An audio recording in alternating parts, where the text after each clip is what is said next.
નમસ્તે બાળમિત્રો, કેમ છો? સરદાર પટેલ એજ્યુકેશનલ ઇન્સ્ટિટ્યૂટ દ્વારા સંચાલિત શ્રીમતી MS લખાણી કન્યા વિદ્યાલય પ્રાથમિક વિભાગમાં હું રીટા ત્રિવેદી આપ સર્વેનું હાર્દિક સ્વાગત કરું છું. બાળમિત્રો, આજે આપણે ધોરણ 4માં અંગ્રેજી વિષયમાં યુનિટ 4 અવર હેલ્પર્સની એક્ટિવિટી 2 ની આગળની સમજૂતી મેળવીશું. તો ચાલો આપણે શરૂ કરીએ. તમે અહીં ચિત્રમાં એક વાળંદને વાળ કાપતા જોઈ રહ્યા છો. તેમના વિશે આપણને કેટલાક વાક્યો આપેલા છે, તે આપણે જોઈએ. પહેલું વાક્ય છે હુ ઇઝ હી. હુ એટલે કોણ, ઇઝ એટલે છે અને હી એટલે તે કોણ છે? He is mister Jaymin Parekh. તેઓ શ્રીમાન જયમીન પારેખ છે. મિસ્ટર એટલે શ્રીમાન. What is mister Jaymin Parekh? શ્રીમાન જયમીન પારેખ કોણ છે? વોટ એટલે કોણ? Mister Jayman Parekh is a barber. શ્રીમાન જયમીન પારેખ એક બાર્બર એટલે વાળંદ, જે વાળ કાપવાનું કામ કરે છે તેમને બાર્બર કહેવાય છે. હી કટ્સ હેર. કટ્સ એટલે કાપવું અને હેર એટલે વાળ. મિત્રો, આ ચિત્રમાં આપણને એક બાર્બર છે, વાળંદ છે, તેઓ વાળ કાપતા દેખાય છે. અંગ્રેજીમાં તેમને બાર્બર કહેવામાં આવે છે.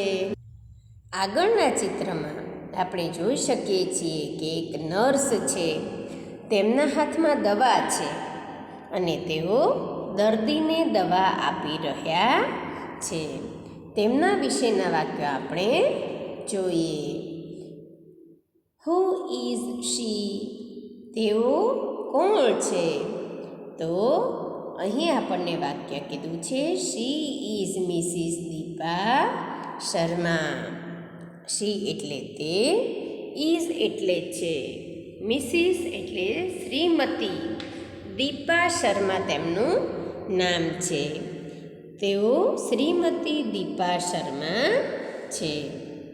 What is Mrs Deepa Sharma? Shrimati Deepa Sharma કોણ છે? વોટ એટલે શું અથવા તો કોણ? તેઓ શું કામ કરે છે? Missus Deepa Sharma is a nurse. તેઓ એક નર્સ એટલે પરિચારિકા, નર્સ છે. She gives medicines to sick people. તેઓ શી એટલે તેઓ, ગીવ્સ એટલે આપે છે, મેડિસિન્સ એટલે દવાઓ, ટુ એટલે તેમને, સિક પીપલ, સિક એટલે બીમાર અને પીપલ એટલે લોકો, બીમાર લોકો હોય તેમને તેઓ દવા આપે છે. આપણે આ ચિત્રમાં જોઈએ છીએ કે તેઓ એક પેશન્ટને દવા આપી રહ્યા છે. આ ચિત્રમાં આપણે એક સુથારને જોઈ રહ્યા છીએ. તેમના સાધનો પણ અહીંયા પડેલા છે અને તેઓ સુથારી કામ કરી રહ્યા છે.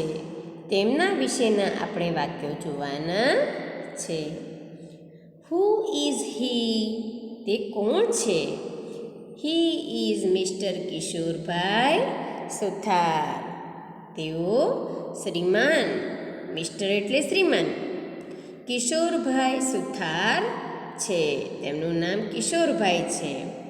વોટ ઇઝ મિસ્ટર કિશોરભાઈ સુથાર? કિશોરભાઈ સુથાર શું કામ કરે છે? તેઓ શું વ્યવસાય કરે છે? તો mister Kishorbhai Suthar is A carpenter.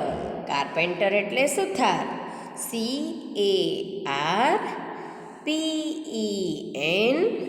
CARPENTER. તેઓ સુથારી કામ, કાર્પેન્ટર એટલે કે સુથારી કામ કરી રહ્યા છે. તેનો ઉચ્ચાર કાર્પેન્ટર થાય છે અને ગુજરાતીમાં તેમને સુથાર કહેવામાં આવે છે. હી મેક્સ ફર્નિચર. મેક એટલે બનાવવું અને ફર્નિચર તો તમને ખ્યાલ જ છે, તેઓ ફર્નિચર બનાવવાનું કામ કરે છે. આપણે ચિત્રમાં જોઈએ છીએ કે આ તેમના સાધનો છે અને કિશોરભાઈ સુથાર છે તે ફર્નિચર બનાવવાનું કામ કરી રહ્યા છે. આ ચિત્રમાં આપણને એક વ્યક્તિ છે તેઓ ખેતી કરતા દેખાઈ રહ્યા છે અને તેઓ ખેતી કામ કરે છે.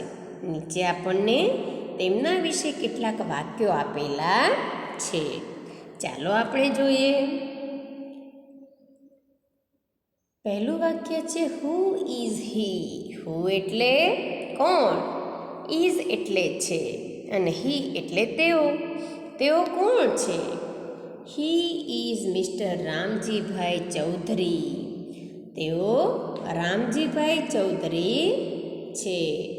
રામજીભાઈ તેમનું નામ છે અને તેઓ શ્રીમાન રામજીભાઈ ચૌધરી છે. What is mister Ramjibhai Chaudhary. Ramjibhai Chaudhary શું છે અથવા તો તેઓ શું કામ કરે છે? Mister Ramjibhai Chaudhary is a farmer. Farmer એટલે ખેડૂત. FARMER. ફાર્મર તેનું આ રીતે સ્પેલિંગ છે અને તેનો ઉચ્ચાર છે ફાર્મર. ફાર્મર એટલે ખેડૂત. હી પ્લાઉઝ ધ ફિલ્ડ.